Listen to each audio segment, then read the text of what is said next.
Hi everyone, so today I have for you Mattel's DC Universe Classics Green Arrow. Now from my understanding he's part of the All-Star line, which instead of coming with a Build-A-Figure, come with a button that commemorates the 75th anniversary of DC Comics. Now each button is different for I think all of the 8 characters in the line, but you know that's sort of the perk of having these. Now, as you can see, the figure looks really great in the packaging. I was really surprised when I saw him on the shelf how good he looked. And he has sort of this iconic Green Arrow look that's not really based off one single artist, but that's readily identifiable as the classic costume, the classic look. So there's not too much else to say about the packaging. Just right down here it says All-Star figure comes with posing stand. On the back we get a little biography in the blue section, his vital statistics in the green section, a picture of the figure up here, and then these are the other 7 figures. So you have Batman, Superman, Green Lantern, Hal Jordan, Green Arrow, Flash, Power Girl, and Nightwing. Noticeably missing is Wonder Woman, who you'd think would be part of the All-Star line.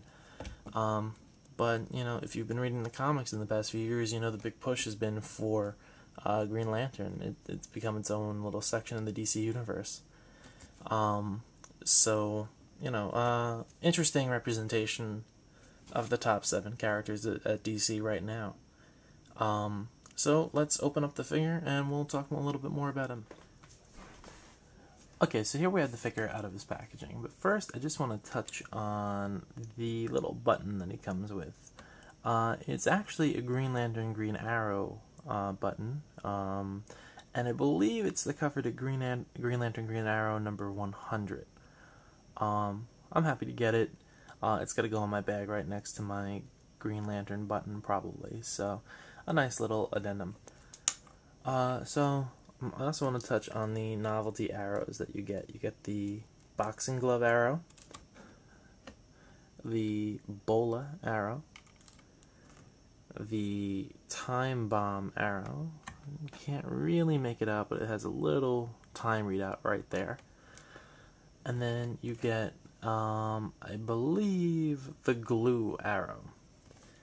So those are really nice. They're just going to stay on his stand.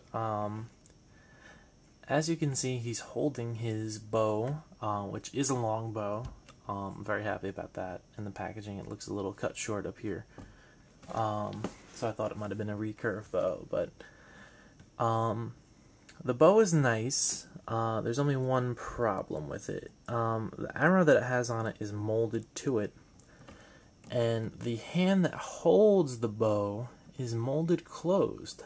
So if you want to display this figure with the bow around his shoulder, unless you cut it and retape it or re-glue it, you can't take the bow out of his hand because the bowstring is stuck in there, which does, you know, kind of leave me a little disappointed. I was hoping that you could display him more than one way,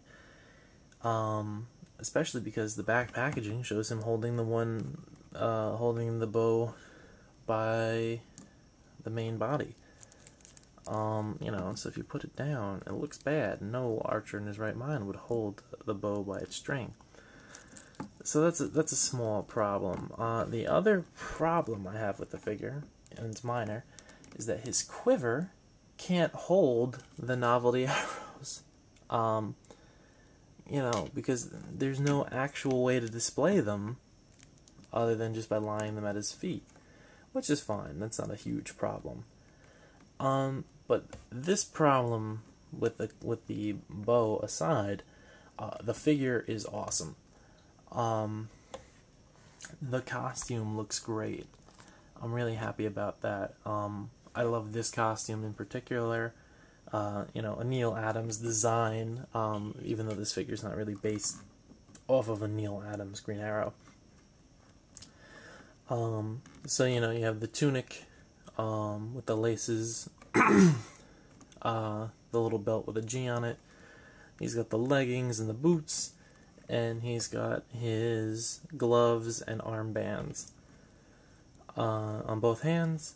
He's got the total Van Dyke beard and mustache, the domino mask, the Robin Hood hat with plastic feather.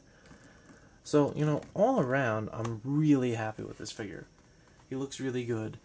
I do wish the bow were removable. I mean, this is a slight, you know, hindrance to doing anything with the figure.